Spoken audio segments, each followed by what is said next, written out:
ഉടൻ തന്നെ ആ സ്ത്രീകളെ വാഹനം കുറച്ച് ദൂരെ നിർത്തിക്കൊണ്ട്, കാരണം തൊട്ടടുത്ത് നിർത്തി കഴിഞ്ഞാൽ അവർ ഭയപ്പെട്ടു പോകും എന്നുള്ള ഒരു ബുദ്ധിയോട് കൂടി തന്നെയാണ് ആ കാര്യങ്ങൾ കൈകാര്യം ചെയ്തത്. കുറച്ച് ദൂരേക്ക് വണ്ടി നിർത്തി മെല്ലെ ആ കബീർ റാവുത്തർ ഇറങ്ങി വന്ന് ആ സ്ത്രീകളോട് ചോദിച്ചു, നിങ്ങൾ എവിടെ പോയിരുന്നു ഈ സമയം എന്ന് ചോദിച്ചു. അപ്പോൾ പറഞ്ഞു, ഞങ്ങളിങ്ങനെ സിനിമ കാണാൻ വേണ്ടി പോയതാണ്.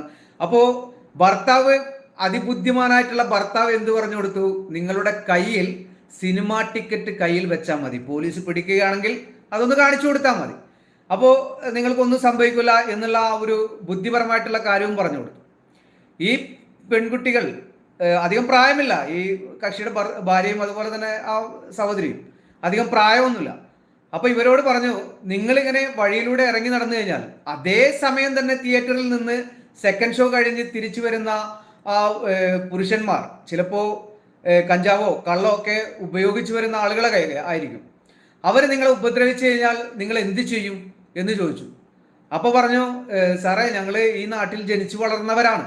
അപ്പൊ ഞങ്ങൾക്ക് ഈ വഴികളിലൂടെ സഞ്ചരിക്കുമ്പോൾ ഞങ്ങൾക്ക് ഇരുട്ടിലൂടെ നടക്കുമ്പോഴും നല്ല ഒരു പ്രകാശമായിട്ട് തന്നെയാണ് ഞങ്ങൾക്ക് കാണാൻ കഴിയുക. അപ്പോൾ ആരും ഈ പ്രദേശത്തുള്ള ആളുകൾ ആരും അത്ര മോശപ്പെട്ട ആളുകളൊന്നല്ല. എന്തായാലും ഞങ്ങൾ ഇതുപോലെ പല തവണയും സിനിമക്ക് പോയിട്ടുണ്ട് എന്നൊക്കെ പറഞ്ഞു. കബീർ റാവുത്തർ എന്ത് ചെയ്തു, ഇവരെ ഇതേ രൂപത്തിൽ വാഹനത്തിൽ കയറ്റിയില്ല, അവരുടെ കയ്യിലുണ്ടായിരുന്ന ടോർച്ച് കൊടുത്തിട്ട് പറഞ്ഞു, നിങ്ങൾ നടന്നോ, ഞങ്ങൾ പിന്നിലുണ്ടാവും, ധൈര്യമായിട്ട് നടന്നു പൊക്കോന്ന് പറഞ്ഞു. അങ്ങനെ വീടിന്റെ പരിസരങ്ങളിൽ എത്തിയപ്പോൾ 2 പോലീസുകാർ ഇവരുടെ പിന്നിൽ പിന്തുടർന്ന് ഇവർ ആ വീട്ടിൽ കയറിയതിന് ശേഷം അവിടെ ചെന്നിട്ട് ചോദിച്ചു, ഇത് തന്നെയല്ലേ നിങ്ങളുടെ വീട്? അപ്പൊ പറഞ്ഞു, അത് തന്നെ. അപ്പൊ ഭർത്താവ് എവിടെയെന്ന് ചോദിച്ചു. ഭർത്താവ് അപ്പൊ എഴുന്നേറ്റ് വന്നു. എന്താ സാറേ എന്ന് ചോദിച്ചു. ഒന്നുമില്ല, ഒറ്റപ്പെട്ട രാത്രിയിൽ സ്ത്രീകൾ നടന്നു വരുന്നത് കണ്ടപ്പോൾ ഞങ്ങൾ അവർക്കൊരു പ്രൊട്ടക്റ്റ് കൊടുത്തതാണ്. അപ്പോൾ വീട് ഇതന്നല്ലേ, ഞങ്ങൾക്ക് സംശയം തോന്നിയപ്പോഴാണ് അങ്ങനെ ഇതായതെന്ന് പറഞ്ഞു. എന്നിട്ട് പറഞ്ഞു, അപ്പൊ ടോർച്ച് തിരിച്ചു കൊടുക്കാൻ വേണ്ടിയിട്ട് ഇവര് ശ്രമിച്ചപ്പോ ആ പോലീസുകാർ പറഞ്ഞു, CI സാർ പറഞ്ഞു, ഈ ടോർച്ചുമായിട്ട് ഭർത്താവ് സ്റ്റേഷനിലേക്ക് ആ ടോർച്ചുമായിട്ട് ഭർത്താവിന്റെ കയ്യിൽ കൊടുത്താൽ മതി, എന്തായാലും അവരെയും കൂടി ഒന്ന് പരിചയപ്പെടാമല്ലോ എന്ന് പറഞ്ഞു. ഈ വ്യക്തി പിറ്റേ ദിവസം കാലത്ത് ജോലിക്ക് പോകുന്ന സമയം ഈ ടോർച്ചുമായിട്ട് പോലീസ് സ്റ്റേഷനിൽ കയറി. കബീർ റാവുത്തർ അപ്പോൾ ഒരു അരമണിക്കൂർ കഴിഞ്ഞാലാണ് അത്ര അവിടെ ഈ വ്യക്തി പോകുന്ന ജോലിയുടെ ടൈം കഴിഞ്ഞ് അരമണിക്കൂർ കഴിഞ്ഞിട്ടാണ് വരിക. അപ്പൊ അതുവരെ ഒന്ന് വെയിറ്റ് ചെയ്യാൻ പറഞ്ഞു. പക്ഷേ CI സാർ വേഗം വന്നു, ഈ വ്യക്തിയെ കണ്ടു. മാന്യനായിട്ടുള്ള ഈ വ്യക്തിയെ കണ്ടപ്പോൾ ആദ്യം ചോദിച്ചു, എടാ, നിനക്ക് നല്ല ആരോഗ്യമുണ്ടല്ലോ, നീ നല്ല ഒരു ചെറുപ്പക്കാരനാണല്ലോ, നിനക്ക് നിന്റെ ഭാര്യയെയും പെങ്ങളെയും ഒരുമിച്ച് കൊണ്ടുപോയി സിനിമ കാണിച്ചു കൊണ്ടുവരുന്ന കാര്യത്തിൽ നിനക്ക് എന്താണ് പ്രശ്നം?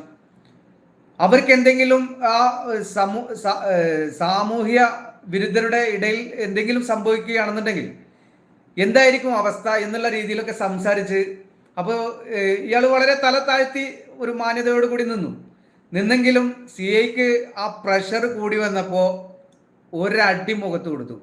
ഇനി മേലിൽ ഇത് ആവർത്തിക്കരുത്. കാരണം ഇത്തരം വിഷയങ്ങൾ, ഇങ്ങനെയുള്ള ബലാത്സംഗ രീതിയിലുള്ള വിഷയങ്ങളൊക്കെ അരങ്ങേറിക്കൊണ്ടിരിക്കുന്ന ഈ ഒരു സമൂഹത്തിൽ താൻ മാന്യമായിട്ട് തന്നെ തൻ്റെ വീട്ടിലവിടെ ഇരുന്നു കൊണ്ട് സ്ത്രീകളെ സിനിമ കാണാൻ വേണ്ടിയിട്ട് രാത്രി സമയം പറഞ്ഞേക്കുക അല്ലേ, അവർക്ക് എന്തെങ്കിലും സംഭവിക്കുകയാണെന്നുണ്ടെങ്കിൽ അതിൻ്റെ കൃത്യമായിട്ടുള്ള ആ ഒരു പ്രതി എന്ന് പറയുന്നത് താൻ തന്നെ ആയിരിക്കില്ലേ?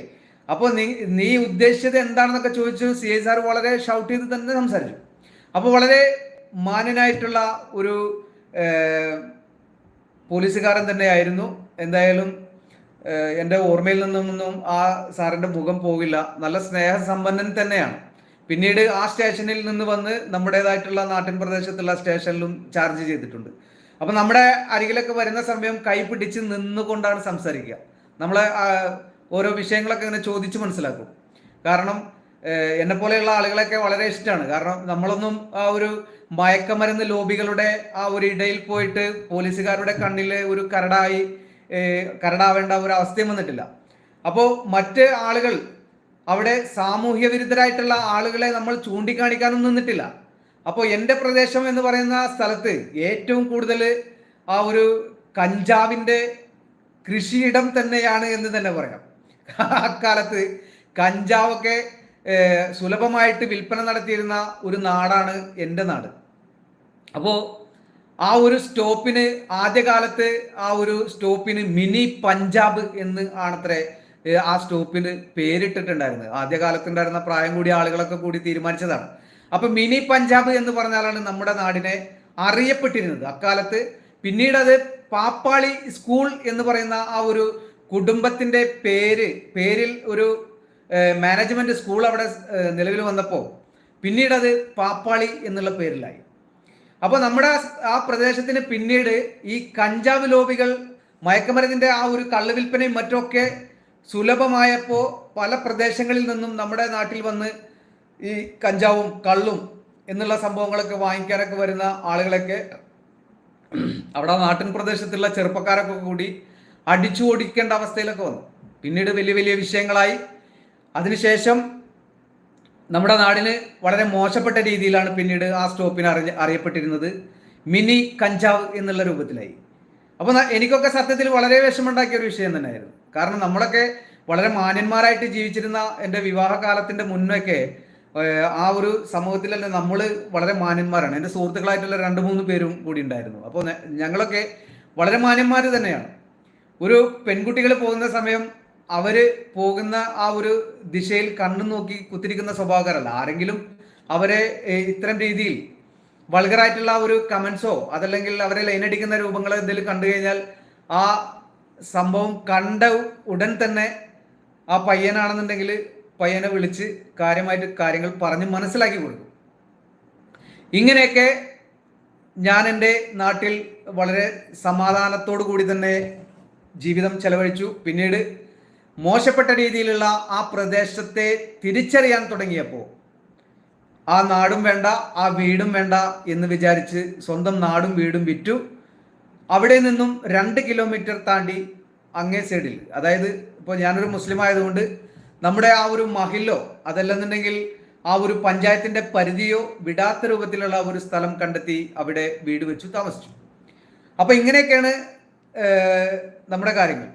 ഇപ്പോ ഏറ്റവും കൂടുതൽ ഈ മയക്കമരുന്ന് അടിച്ചു കൊണ്ടിട്ടുള്ള ആളുകളൊക്കെ തന്നെയാണ് സ്ത്രീകളെ കാണുന്ന സമയം അവര് ആ ഒരു ലൈംഗിക ചുവയോടുകൂടി പെൺകുട്ടികളുമായിട്ട് അടുക്കുകയും പെൺകുട്ടികളെ വലയിൽ വീഴ്ത്താൻ വേണ്ടിയിട്ടുള്ള സംസാര രീതികളും ഒക്കെ ദിവസങ്ങളോളമുള്ള ആ ഒരു പ്രയത്നത്തിന്റെ ഭാഗമായി തന്നെയായിരിക്കും ചില പെൺകുട്ടികളെ വലയിലാക്കി ആ കൃത്യങ്ങൾക്കൊക്കെ ഉപയോഗിക്കുന്നത്.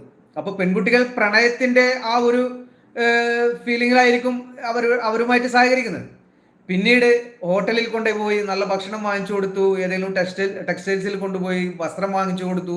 ഇങ്ങനെയൊക്കെ പെൺകുട്ടികളെ വലയിലാക്കിയതിന് ശേഷം ഇവർ ഉദ്ദേശിക്കുന്ന ആ ഒരു തരത്തിലേക്ക് പെൺകുട്ടികളെ മറ്റ് ദിശകളിലേക്ക് കൊണ്ടുപോയി അവരുടെ സുഹൃത്തുക്കളുമായിട്ട് സൗഹൃദം പങ്കിടിപ്പിക്കുകയും അതിനുശേഷം ആ സുഹൃത്തുക്കൾക്കും പെൺകുട്ടികളെ വീതം വെച്ചു കൊടുക്കുകയും ചെയ്യുന്ന രീതിയിലുള്ള ബലാത്സംഗ കേസുകളാണ് ഇന്ന് നമ്മുടെ മുന്നിൽ വന്നുകൊണ്ടിരിക്കുന്നത്. അപ്പോ ഇത്തരം ഒറ്റപ്പെട്ട സംഭവങ്ങൾ എൻ്റെ പ്രിയ സുഹൃത്തുക്കൾ ആരെങ്കിലും കാണുകയാണെങ്കിൽ തീർച്ചയായിട്ടും നിങ്ങൾക്കൊന്ന് പിടിച്ച് നിർത്തിക്കൊണ്ട് എവിടെയാണ് സ്ഥലം, എങ്ങനെയാണ് അത്, ഒരു 2-3 ആൺകുട്ടികളുമായിട്ട് പെൺകുട്ടികൾ നമ്മൾ ഉദ്ദേശിക്കുന്ന ആ ഒരു സ്വഭാവ രീതിയിലല്ലാത്ത രീതിയിൽ കാണുകയാണെങ്കിൽ തീർച്ചയായിട്ടും നിങ്ങൾക്ക് പിടിച്ചു നിർത്തി ചോദിക്കാനുള്ള ആ ഒരു അവകാശമുണ്ട്. ഇനി ചില പെൺകുട്ടികൾ ചോദിക്കുന്ന സമയം തന്നെ ചോദിക്കും, താൻ ആരടോ എന്ന് ചോദിക്കും. അപ്പൊ താൻ ആരടോ എന്ന് ചോദിച്ചു കഴിഞ്ഞാൽ നിങ്ങളുടെ കയ്യിലൊക്കെ മൊബൈലില്ലേ, ഒന്നും വേണ്ട. മുന്നേ ഒരു ബീവറേജിന്റെ ഫ്രണ്ടിൽ ക്യൂ ആയിട്ട് കുറെ ആളുകൾ നിൽക്കുന്ന സമയം ഒരു സോഷ്യൽ മീഡിയ ഉപയോഗിക്കുന്ന ഒരാള് അവിടെ നിന്നിട്ട് പറഞ്ഞു, ഞാനിപ്പോ ഉള്ളത് ഇന്ന ബീവറേജിന്റെ മുന്നിലാണ്, ആ ഒരു ബീവറേജിൽ നിൽക്കുന്ന ആളുകളാണ് ഈ നിൽക്കുന്നത് എന്നൊക്കെ പറഞ്ഞിട്ട് വീഡിയോ പിടിക്കാൻ വേണ്ടി ശ്രമിച്ചതേ ഉള്ളൂ. പിന്നെ ആ ക്യൂ കണ്ടില്ല. അപ്പൊ അതുപോലെ ഇങ്ങനെ ഒറ്റപ്പെട്ട സ്ഥലങ്ങളിൽ നിന്ന് പെൺകുട്ടികളെ കാണുകയാണെങ്കിൽ നിങ്ങൾ ഒന്നും ചെയ്യണ്ട, വെറുതെ ഒന്ന് മൊബൈലൊന്ന് പിടിച്ചാൽ മതി. പിന്നെ അവിടെ നിന്ന് ചിഹ്നം ചെതറി ഓടുക തന്നെ ചെയ്യും. അപ്പോൾ ഇങ്ങനെയൊക്കെയാണ് നമ്മുടെ നാട്ടിൽ ഒറ്റപ്പെട്ട സംഭവങ്ങളും ഒക്കെ അരങ്ങേറിക്കൊണ്ടിരിക്കുന്നത്. പിന്നീട് ആൺകുട്ടികളെ പൂർണ്ണമായിട്ടും നമുക്ക് കുറ്റം പറയാനൊന്നും പറ്റില്ല. ചില സ്ത്രീകളുണ്ട് സാമ്പത്തികമായിട്ട് വളരെ പിന്നോക്കം